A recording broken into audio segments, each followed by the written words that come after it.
asyrafil anbiya'i wal mursalin wa ala alihi wa sahbihi.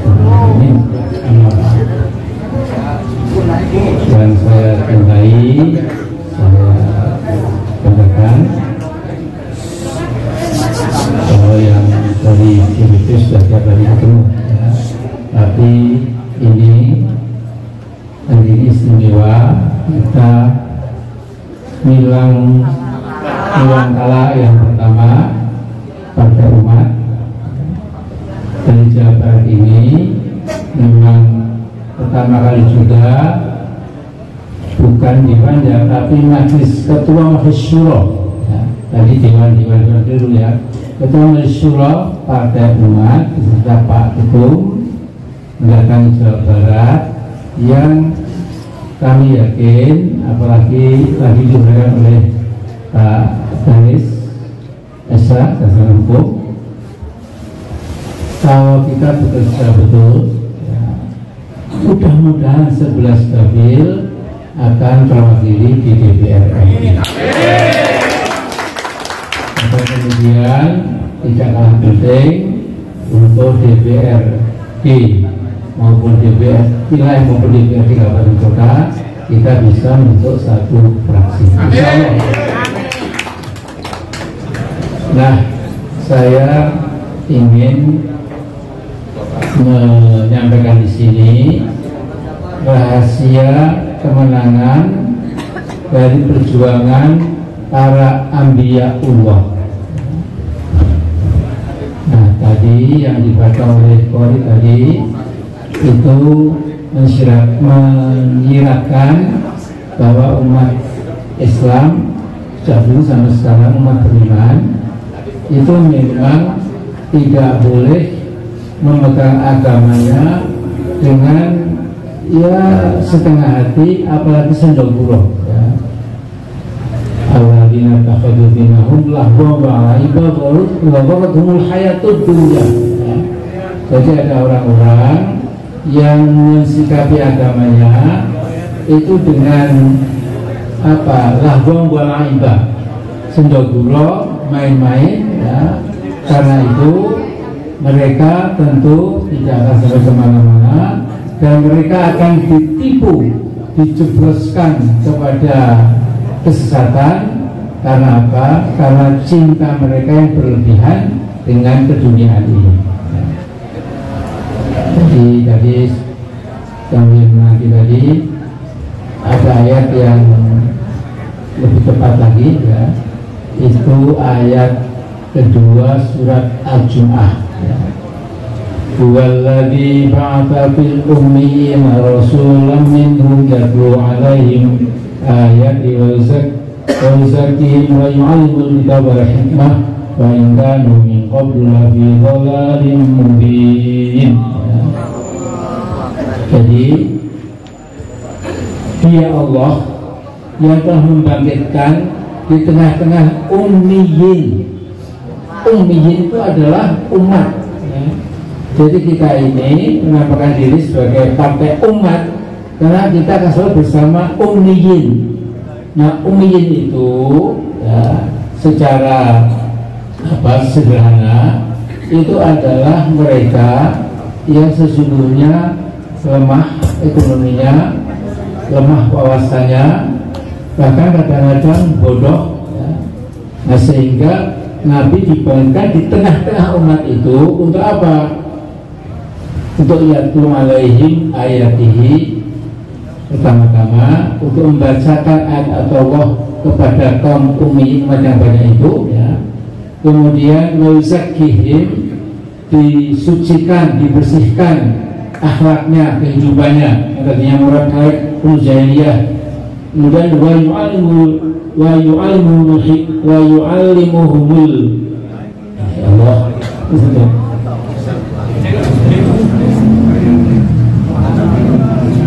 cukup jangan kecil lagi.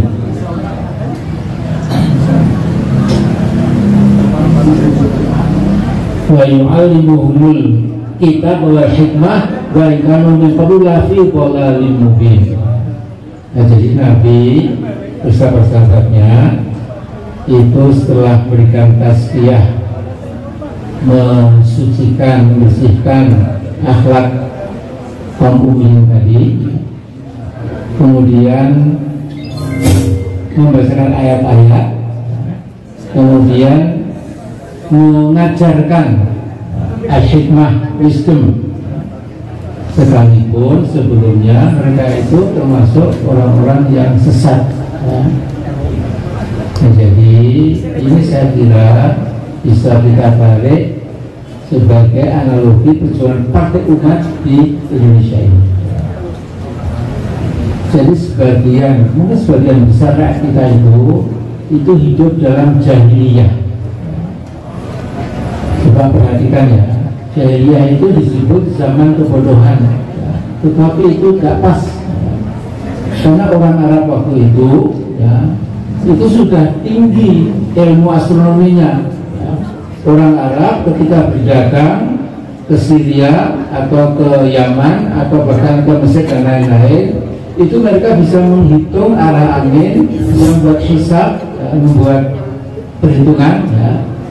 Kata mereka itu bayangkan bisa memiliki katakanlah matematika elementer ya, tidak secanggih sekarang ini, tapi at least ya mereka rasional ya. Tapi mengapa mereka disebut bodoh? Karena bodoh dalam memahami kebenaran agama. Jadi saya ingat saya itu membuat karangan sebuah buku namanya Jahiliyatul Qarnil Ishrin, Jahiliyah abad 20. Saya tutup ini ketika masih muda, dapat beasiswa seperti saya ya, dulu pasti biasa juga kan sekolah di California. Beliau dari kehidupan Mesir yang serba agamis datang ke negara sekuler, melihat pergaulan yang demikian bebas, melihat eksploitasi kapitalis kepada buruh, melihat kehidupan yang gemerlapan tetapi betul-betul kosong dari spirit, maka beliau membuat buku itu Jahiliyatul Qarnil Ishrin. Nah di Indonesia ini ya, sesungguhnya orang-orang jahiliyah bergedangan di mana-mana ya. Ada di DPR, ada di eksekutif, ada di partai-partai politik, maaf ini ya, ada di mana-mana. Apakah tidak bodoh ya, ada negara di abad 21 namanya Indonesia, negara yang kaya raya, tapi sebagian besar kekayaannya itu diberikan, disodorkan, juga dijarah, dirampok, diplunder ya oleh oligarki yang kemudian oligarki ini bekerjasama dengan kekuatan asing, termasuk ASEAN pasti ya. Nah ini saya kira peluang partai umat ya, menemukan teguh resep Al-Quran tadi ya, itu melebihi teorinya Karl Marx, teorinya Lenin, teorinya Mao Zedong, teorinya tokoh-tokoh Yunani, tokoh-tokoh bahkan tokoh-tokoh political science di Chicago, di Harvard, di Yale ya, itu kalah sama teori tadi sepotong ayat tadi ya. Karena rahasia kemenangan itu adalah pada kelompok bangsa itu melakukan pemihakan kepada those cultural poor and those structurally poor. Jadi mereka yang miskin karena budaya, miskin karena katakanlah tidak pandai menggunakan waktu, pekerjaan nggak efisien dan lain-lain. Tapi lebih penting lagi adalah miskin struktural, di mana sebagian rakyat itu tetap dibuat jomos, dibuat pekerja, dibuat kuli di pabrik-pabrik industri dengan upah minimal, ya, namanya apa? UMR. Ya. Jadi UMR ini sesungguhnya ini adalah cara berpikir para bandit ekonomi itu. Ya. Mengapa upah minimal? Ya. Jadi buruh itu tetap dikasih upah minimal, walaupun tulangnya sudah kelihatan makin kurus, tapi selama masih bisa menggerakkan mesin, masih bisa menggotong barang-barang komoditas ekspor dan lain-lain, itu umat tidak pernah berpikir bagaimana kalau Islam itu upah maksimal regional. Jadi nanti kalau kita insya Allah dapat kekuasaan di DPR, kita akan membuat argumen, misalnya upah minimal regional itu kita masukkan tong sampah dan kita ganti dengan upah minimal maksimal. Jadi argumen kita adalah dimanapun juga di negara-negara maju bahkan yang namanya komponen produksi yang paling mahal itu mesti komponen buruhnya. Jadi seperti barang-barang raw material, ya, bahkan juga harga mesin dan lain-lain itu dianggap merupakan faktor produksi yang kurang penting dibandingkan dengan manusianya. Ya. Tapi karena banyak jahiliyah di Indonesia ini, maka dengan gagahnya gubernur atau presiden itu bisa menambah 1%, 2% atau bahkan 5%, itu petani sepertinya sudah melakukan keadilan. Padahal itu sesuatu kegoblokan, kejadian yang luar biasa. Karena itu sesungguhnya saudaraku, ya, Partai Umat ini sesungguhnya akan bisa mengejawantahkan program kebangsaan, program keumatan yang jauh lebih jitu, lebih adil, lebih egaliter, lebih sesuai dengan truth, ya, kebenaran dan keadilan, truth and justice, ya, hak dan adalah, ya. Jadi ini peluang yang sangat bagus. Ya. Kayak ini bukan urusan Pak Daris dan teman-teman, ini adalah urusan kami di Masjid Syuro, ya. Karena banyak ulama, banyak pemikir. Nanti kita akan undang tokoh-tokoh bukan dari Partai Umat saja untuk membuat program yang memang betul-betul bisa melakukan terobosan dalam memecahkan kemiskinan, pengangguran di negara kita yang sudah merdeka berapa tahun? 77 tahun.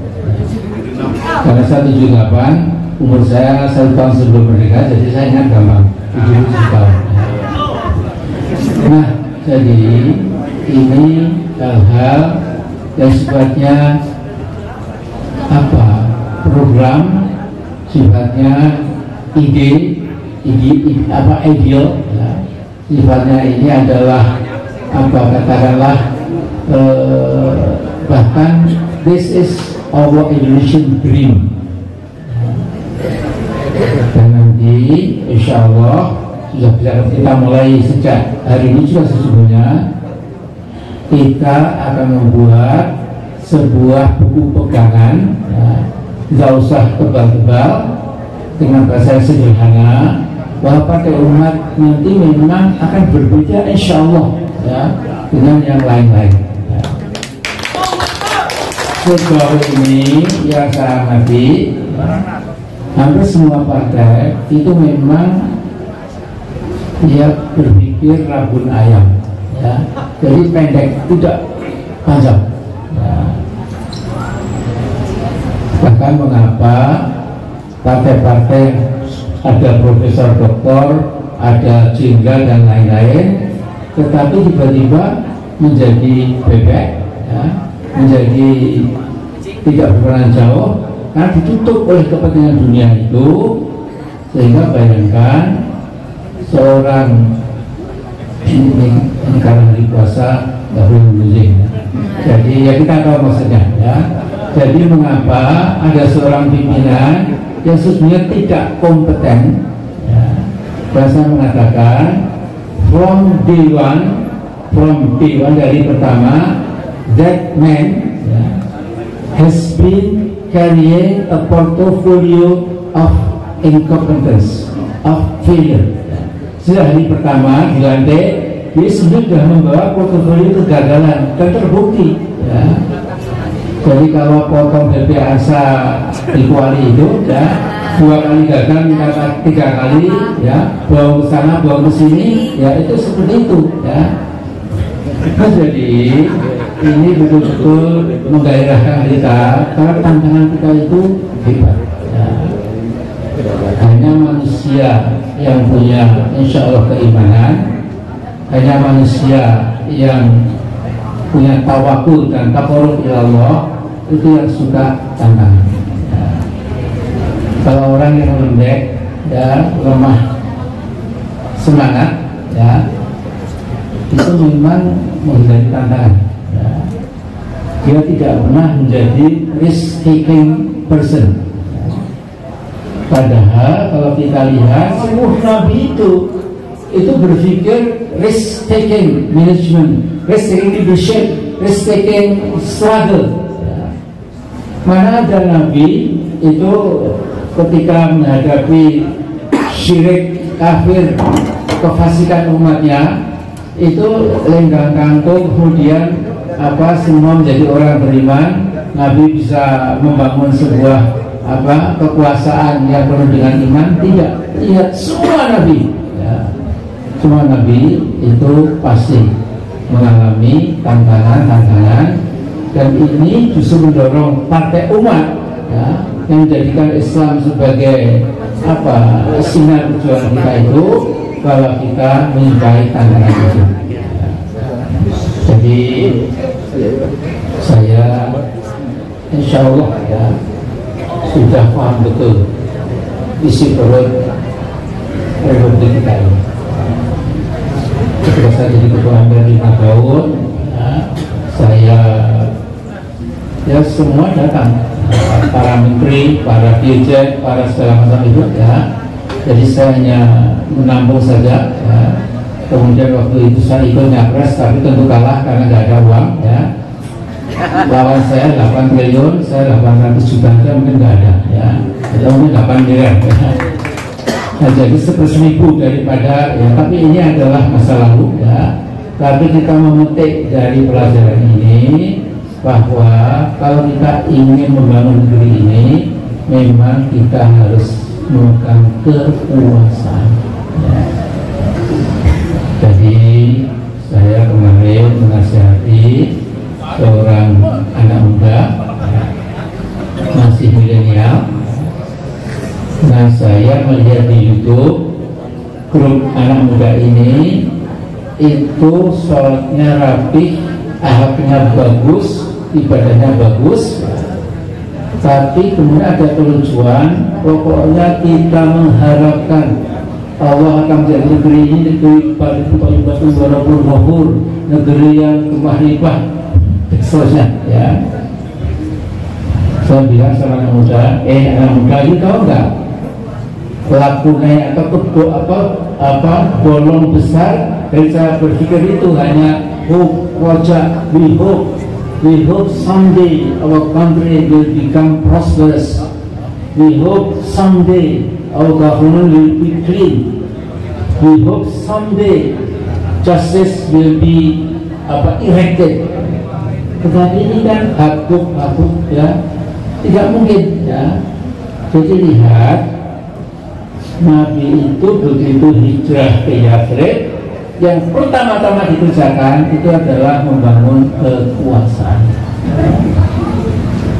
Jadi kalau kita cuma belajar, ya, itu bahasa Jawa, kalau bahasa Sundanya sama, ya, kan nggak tahu sekali. Jadi ya hanya ya kayak sekarang ini, itu saya kira jauh, ya.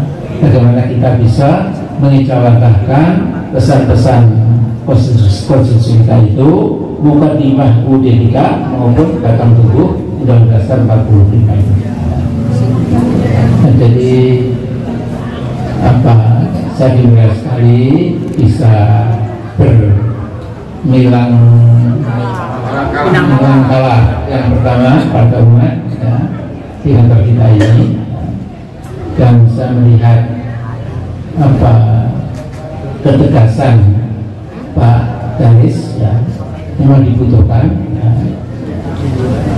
Karena rahasia sebuah pemimpinan itu kalau top leadernya itu ya ragu-ragu ya, kemudian ya menunggu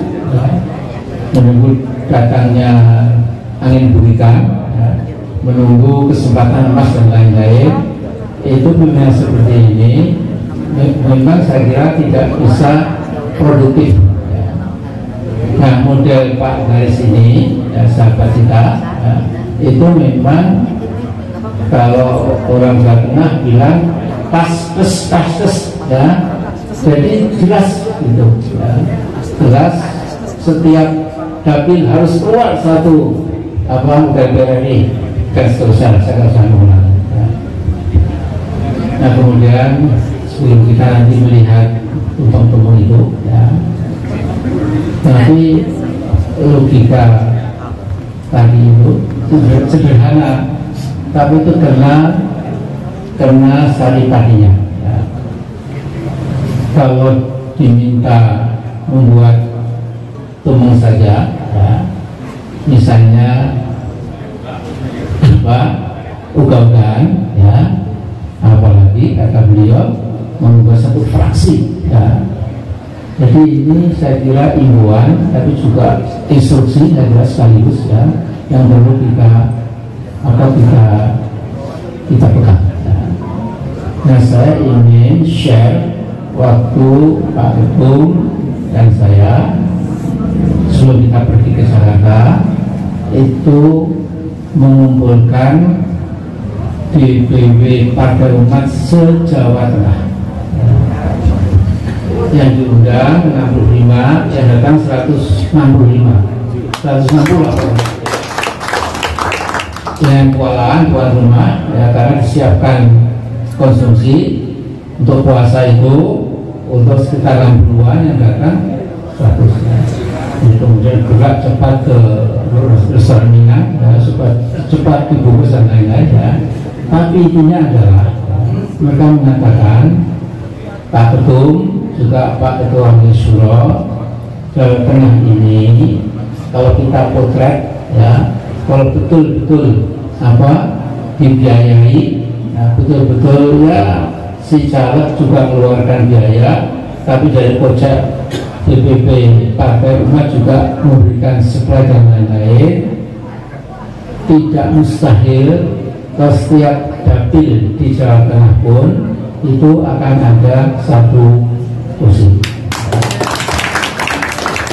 Sehingga saya masih ingat ya, andai kata Jawa saja ya, Jatim, Jateng, Jabar, DKI dan Banten ya, itu kita insya Allah bisa dalam 40 kursi. Itu ada 6,9%. Ya, kalau Jawa Tengah 40, kemudian Sumatera misalnya 7, Kalimantan 6, Sulawesi berapa sampai ke Papua, itu insya Allah double digit ya. Jadi ketika Pak Ketum mengatakan insya Allah 3 ke 4 besar, itu menurut saya itu ada hitungannya, bukan hanya sekedar tadi habub tadi ya. Nah jadi ini betul-betul ya. Kemudian saya sakit agak lama 11 hari ya.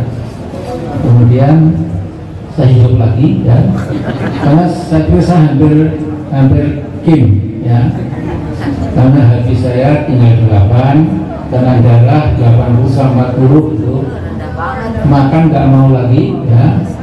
Jadi sudah seperti jangan malaikat Israel sudah dekat-dekat itu.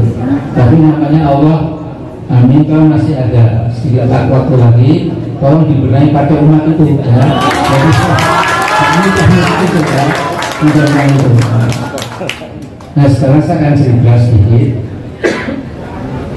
Nah, saya katakan sebagai menjadi malam di DPP itu ya.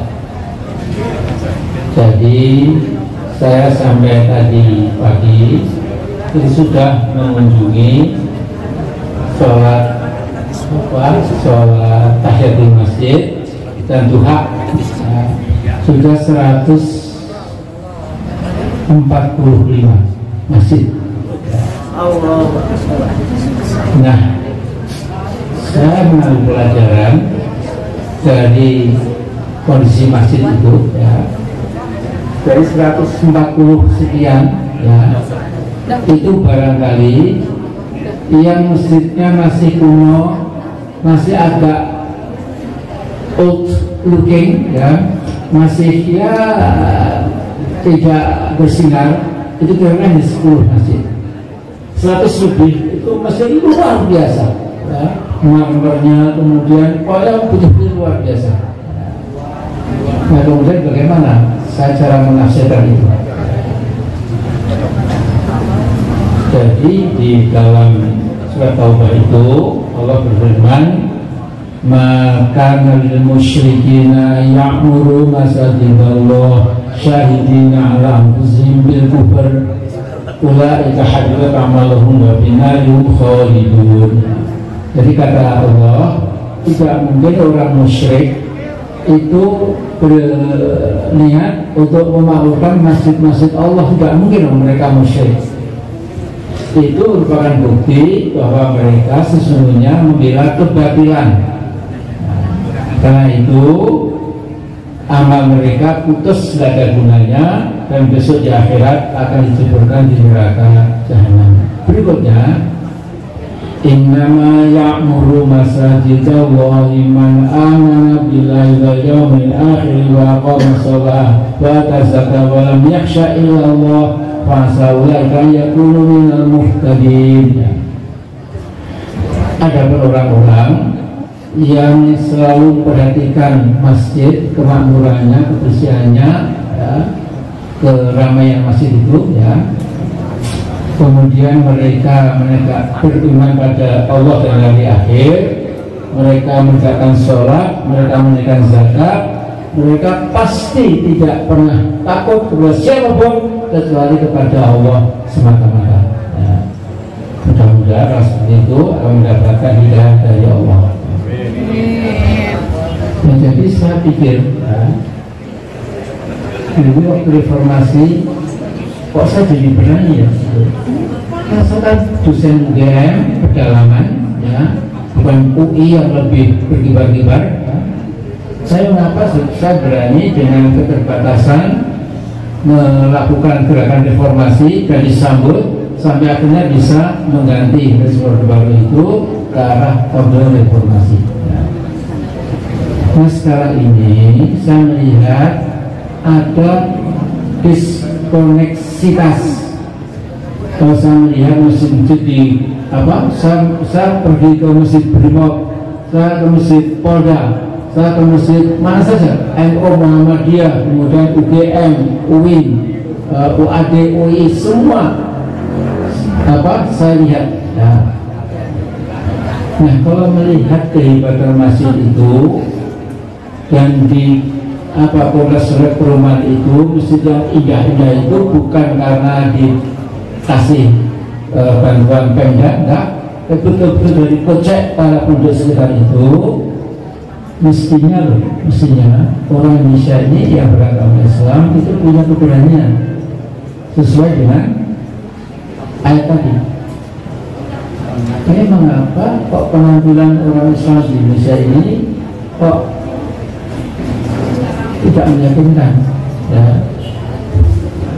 sama Luhut takut, sama satunya itu juga takut ya. Kemudian partai berbangsa Islam itu semua sudah membungkuk-bungkuk menghadapi eksekutif ya. Nah ini ya saya kira yang harus kita buktikan ya, bahwa bukan seperti itu ya. Mengapa Nabi bersabda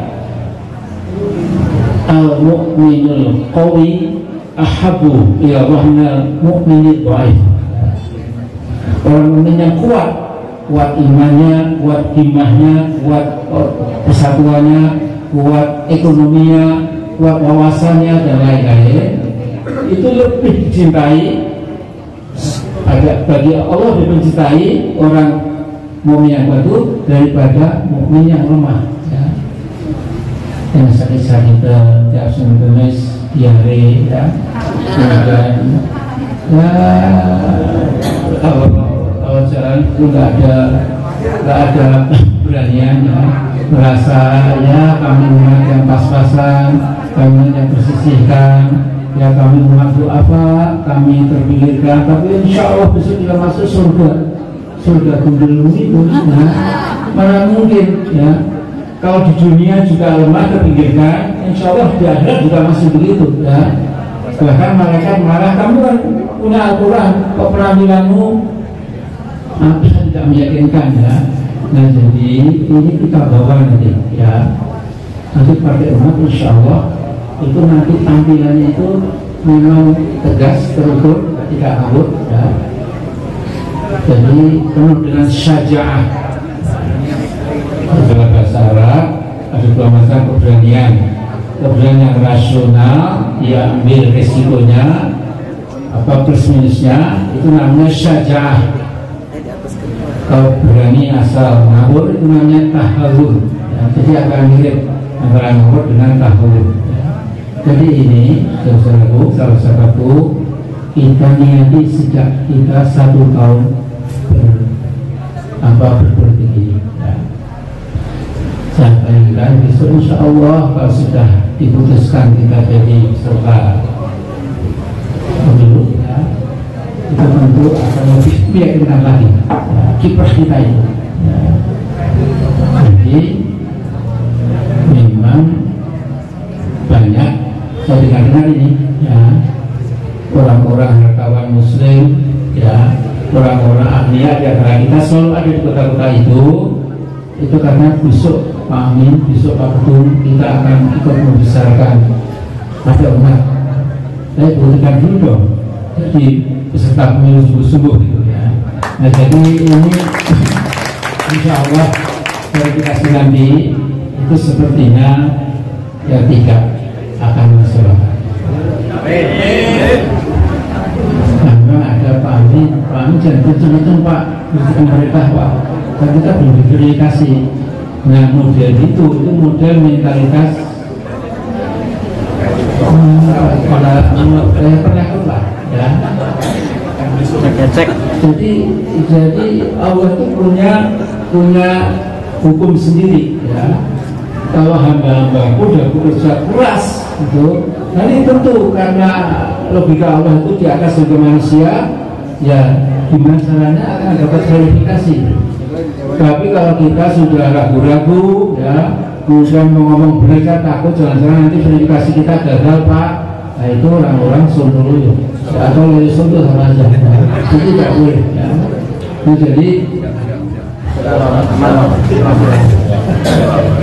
Nah, jadi sekarang kita ngaji saja ya, apa Quran.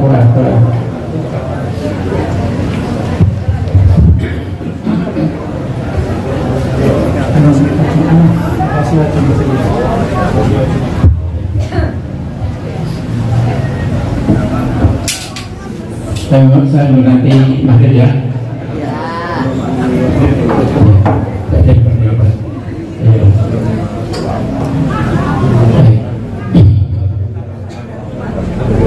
Jadi bismillahirrahmanirrahim.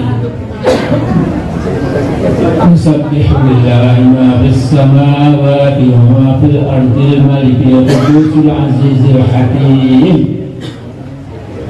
Jadi senantiasa bertasbih kepada Allah apa yang ada di langit dan apa yang ada di bumi, karena Allah adalah yang Maha Kuasa, Maha Suci dan Maha Bijaksana.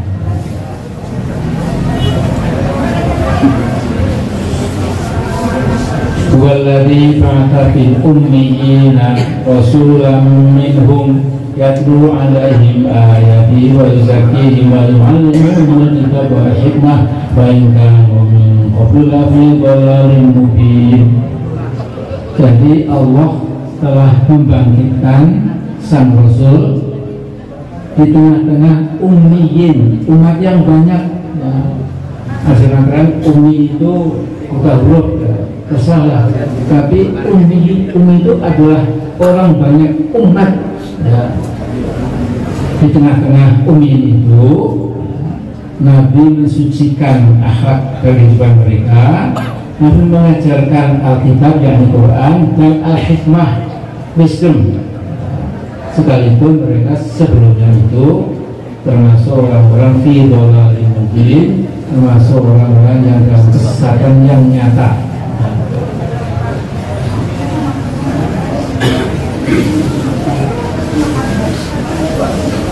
Dari kafablum wa akharina minhum lama yalhaqu bihim wa huwal azizul hakim. Dan juga Nabi itu mengajari kaum yang lain dari mereka yang belum berhubungan dengan kebenaran. Dialah Allah yang maha perkasa lagi maha bijaksana.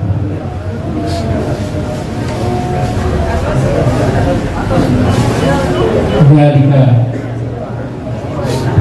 itu sampai sebelum itu ada masalah ya. Jadi saya waktu pulang dari Amerika tahun 81, saya seringkali kalau khutbah Jumat ya, apa itu di masjid besar atau masjid yang kecil, saya mengingatkan ayat ini sebagai pegangan kita. Jadi Nabi ya, maupun selain Nabi kita, Nabi yang lain, ulul azmi itu mesti dimulai dari sesuatu yang sederhana, berikutnya serba kekurangan sedikit ya, tapi begitu mereka tiba-tiba Nabi itu kemudian melaksanakan tugas kenabian, akhirnya terbukalah hati orang-orang musyrik, orang-orang kafir, orang-orang fasik ya, secara perlahan-lahan. Nah mungkin karena kita kan hanya debu dibandingkan Nabi ya. Jadi kalau Nabi ya, itu Anda lihat ya, misalnya dalam Al-Baqarah ya, itu dikatakan am hasibtum an tadkhulul jannah walamma ya'tikum alladziina khalu min qablikum massatumul ba'sa wad-dharra wa zilzilu hatta yaqula rasuluna amanu mata nasrullah ala inna nasrallahi qarib. Jadi apakah kamu orang beriman merasa menyangka mengira bisa masuk surga dengan mudah, padahal cobaan umat-umat sebelummu itu belum engkau alami. Umat sebelum itu dalam kebenaran keadilan, mereka itu menghadapi apa? Menghadapi tekanan-tekanan batiniah. Jadi kita akan selalu ditekan secara batin, Islamofobi di mana-mana. Ya. Kemudian juga kita dihimpit oleh keduniaan, ekonomi sulit, kita termasuk mungkin yang terpinggirkan dalam masalah ekonomi. Ya. Bahkan kadang-kadang abas, yaitu suasana peperangan yang lebih kawat lagi. Ya. Sehingga Nabi dan sahabatnya itu mata nasrullah, kapan ya Allah pertolonganmu? Maka Allah menjawab, inna sesungguhnya pertolongan itu sudah dekat. Hampir sama dalam Ali Imran dikatakan am hasibtum an tadkhulul jannah wa lama ya'lamul ladzina jahadu minkum wa ya'lamus sabirin. Orang beriman, kalau kamu merasa mudah masuk surga, sementara Allah belum melihat kamu bermujahadah dan bersabar menghadapi tekanan-tekanan kehidupanmu. Jadi kalau kita membaca ayat seperti ini, itu kita ada gairah untuk jihad fisabilillah. Dan jadi begini ya. orang-orang kafir itu nampaknya memang besar, nampaknya kuat, nampaknya tidak terkalahkan, tetapi sesungguhnya dalamnya itu ada kerapuhan, tetapi cuma menunggu waktu. Kadang-kadang kita itu tidak sabar. Kapan dia rezim itu yang boleh jatuh, ya Allah kalau bisa secepat mungkin, itu kan maunya kita. Tapi Allah sudah punya timetable, sudah punya jadwal waktunya itu, kapan dia akan merosot, kapan dia tidak akan dibuka, dan kapan mereka hancur. Ini kita alami zaman Bung Karno. Kurang apa kekuatan Bung Karno? Apa lagi ya, 32 tahun ya, menguasai TNI, menguasai pengusaha segala macam ya, akhirnya kolaps. Ada Shah ya, ini Raja Iran. Saya pernah ke istana Samarkand di Isfahan ya. Itu sekarang istana itu jadi museum ya. Dan saya melihat tempat jongkok untuk buang air itu emas 22 karat. Itu kan kurang ajar ya. Dia berlebihan akhirnya ketika mati ya, dia seperti persona non grata di semua negara. Dia ke Mesir, sahabat minta maaf, tidak bisa kami. Dan dia pergi ke Inggris, 1 hari sudah diusir. Dia pergi ke New York, 1 hari diusir. Jadi seperti betul-betul nggak ada harganya lagi ya. Kalau dia disubah-subah ya, di Iran itu ya.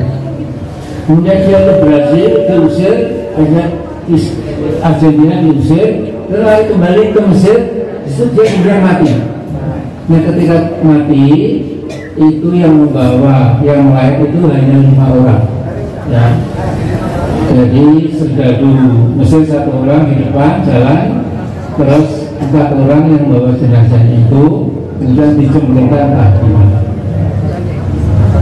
Sehingga ini betul kata Allah, Allahumma malikal mulki tu'til mulka man tasya' wa tanzilul mulka man tasya' wa tu'izzu man tasya' wa tudhillu man tasya' bil khair innaka 'ala kulli syai'in qadir.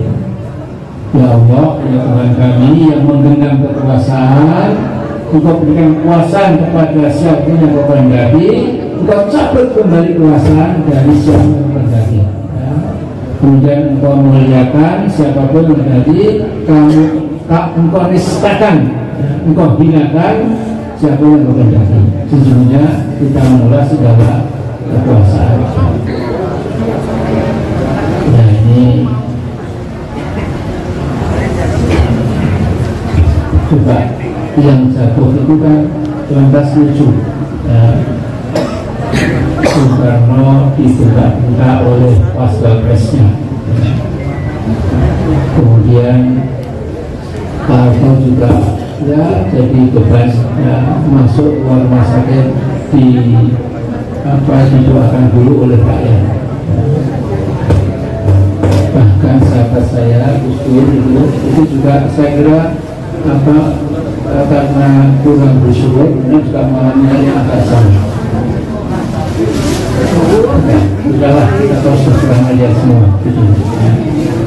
Nah, jadi seperti ini ya, mengingatkan bahwa kekuasaan itu di tangan Allah. Kalau Allah melihat ini para kader umat sungguh-sungguh ya, dan Nabi kemudian apa? Allah natural. Sudah mulai? Belum Pak. Persiapan aja. Sudah mulai ya? Ya, mulai. Jadi kami kasih. Saya nanti lagi asrama yang berarti kami yang setor ya.